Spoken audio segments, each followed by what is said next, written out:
Nuzvid IIT క్యాంపస్లో భోజన supplies ప్రక్షాళనకు ప్రభుత్వం రంగం సిద్ధం చేస్తోంది. లక్షల రూపాయల జరిమానా విధించినా నాణ్యత లేని ఫుడ్ పెడుతున్నట్టు ప్రభుత్వం గుర్తించింది. జ్వరాలతో, కడుపు నొప్పితో బాధపడుతున్న విద్యార్థులు నాణ్యత లేని భోజనం పెడుతున్నారని ఫిర్యాదు చేయడంతో ప్రభుత్వం స్పందించింది. ఈ వ్యవహారంపై ఐఐటి డైరెక్టర్ చంద్రశేఖర్తో మా ప్రతినిధి శ్రీకాంత్ ఫేస్ టు ఫేస్ ఇప్పుడు చూద్దాం. నూజివీడు ఐఐటిలో విద్యార్థులు అస్వస్థకు గురవడం, అదేవిధంగా కొంతమంది ప్రస్తుతం చికిత్స కూడా పొందుతున్న నేపథ్యంలో ఈ మొత్తం వ్యవహారం మీద ప్రభుత్వం అయితే ఒక నివేదిక ఇవ్వాలని చెప్పి మంత్రి పార్థసారథికి ఆదేశించడం, ఆయన పూర్తి స్థాయిలో ఈ క్యాంపస్లో పర్యటించి ఇక్కడ ఉన్న పరిస్థితుల మీద, ఈ జ్వరాలు కానీ ఇబ్బందుల మీద కూడా ఒక నివేదికను కూడా ఇచ్చిన నేపథ్యంలో దీనికి సంబంధించి మనతో మాట్లాడతానికి Nuzvid IIT director professor Chandrasekhar మనతో ఉన్నారు. సార్, ఏంటి ప్రధానంగా గత 2-3 రోజులుగా కూడా క్యాంపస్లో విద్యార్థులు అస్వస్థకు గురవడం కానీ, జ్వరాలకి గురై చికిత్స పొందుతున్నారని కొంత వైరల్గా మారింది. నిన్న మంత్రి ఆకస్మిక తనిఖీలు కానీ ఇవన్నీ కూడా చేశారు. దీని మీద చర్చ జరుగుతోంది, ప్రభుత్వం నివేదిక అడిగింది. ఏంటి ఏం జరుగుతుంది అసలు? యాక్చువల్గా లాస్ట్ 3 డేస్లో లోకల్గా వైరల్ ఫీవర్స్ బాగా ర్యాంపెంట్గా ఉన్నాయి. మా దగ్గర రోజుకు 150, 160 అలా గత 3 రోజులుగా స్టూడెంట్స్ ఓపీలో ట్రీట్మెంట్ తీసుకుంటున్నారు. వీళ్ళలో 10-15% గ్యాస్ట్రోఎంటరైటిస్ కేసులు ఉన్నాయి. మిగిలినవన్నీ ఫీవర్స్ రిలేటెడ్ ఉన్నాయి.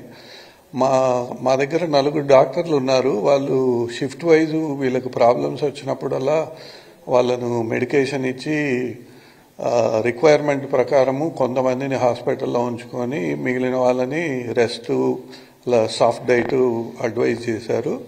హాస్పిటల్లో 5-6 మంది కంటే ఎక్కువ ఉండట్లేదు. మిగిలిన వాళ్ళంతా హాస్టల్లోనే ట్రీట్మెంట్ తీసుకుంటున్నారు. అట్లాగే నిన్న మంత్రి పార్థసారథి పర్యటించినప్పుడు క్యాంపస్లో కూడా అసలు ఫుడ్ బాగాలేదనేది గుర్తించారు. కిచెన్ అంతా కూడా హైజెనిక్గా ఉంది. అసలు ఏదైతే మెస్సులు క్యాటరర్స్ ఉన్నారో వాళ్ళందరూ కూడా నాణ్యత లేని ఫుడ్ పెడుతున్నారు అనేది విద్యార్థులు ఎక్కువగా కూడా కంప్లైంట్ చేసిన పరిస్థితి కూడా ఉంది. దాని మీద కూడా చర్యలు తీసుకోవాలని కూడా మీకు చెప్పినట్టుగా తెలుస్తుంది. ఏంటి ఆ మెస్సులు కానీ క్యాటరర్స్కి సంబంధించి? నిన్న మంత్రి గారు వచ్చి ఆల్మోస్ట్ 2-3 అవర్స్ స్పెండ్ చేసి పిల్లలతో మాట్లాడారు, మెస్సులు తిరిగారు, హాస్పిటల్కి వచ్చారు, మేనేజ్మెంట్తో డిస్కషన్ చేశారు.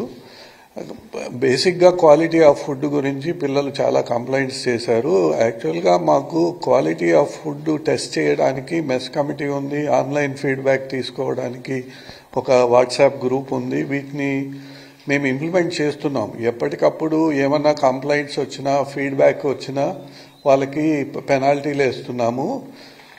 ఇంతవరకు మా దగ్గర 3 ఆపరేటర్స్ ఉన్నారు. మెస్సులు 6 మెస్సులు, 3 క్యాటరర్స్ ఆపరేట్ చేస్తున్నారు.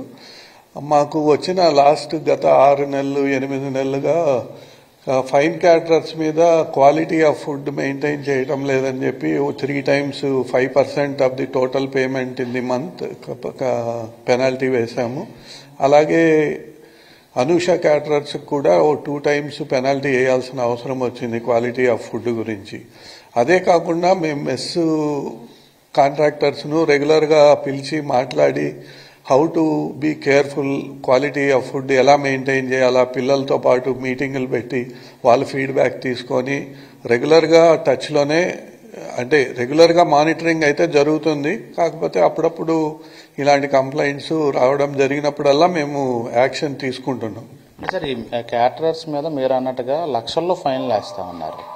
ఒకటికి 2-3 సార్లు కూడా ఫైన్స్ వేస్తున్న పరిస్థితి కూడా మీరు చెప్తున్న దాన్ని బట్టి అర్థమవుతుంది. అయినా కూడా రిపీటెడ్గా ఇదే పరిస్థితి వస్తుంది. వీళ్ళందరినీ కూడా టెర్మినేట్ చేయాలని కూడా మంత్రి ఆదేశాలు ఇచ్చినట్టుగా తెలిసింది. ఏంటి అంటే మీరు ఫైన్లు వేస్తున్నారు, అక్కడ రిపీటెడ్ పరిస్థితి వస్తుంది, విద్యార్థులేమో ఇబ్బంది పడుతున్నాము ఈ ఫుడ్ వల్ల అనేది చెప్తున్నారు. ఎట్లా చూస్తారు ఈ మొత్తం? యాక్చువల్గా మేము ఆలోచించేది ఏమంటే, టర్మినేషన్ చేస్తే అప్పుడు పిల్లలకు ఆల్టర్నేట్ అరేంజ్మెంట్స్ ఏం చేయాలా, ఊరికే అకాడమిక్ ఇయర్ వేస్ట్ అయిపోతుంది, అకాడమిక్ క్యాలెండర్ ఎక్స్టెండ్ అయిపోతుంది అనే రీతిలో ఆలోచించి వాళ్ళకి ఫైన్లు వేసి కొంచెము వార్నింగ్లు ఇచ్చి నడిపిస్తున్నాము. కానీ నిన్న మంత్రి గారు ఆదేశాలు ఇచ్చారు కాబట్టి ఇక మీదట ఆ ఆల్టర్నేటివ్ను కూడా కన్సిడరేషన్లోకి తీసుకొని వాళ్ళకి స్ట్రిక్ట్గా వార్నింగ్ ఇవ్వాలని ఈరోజు క్యాటరర్స్ను మీటింగ్కు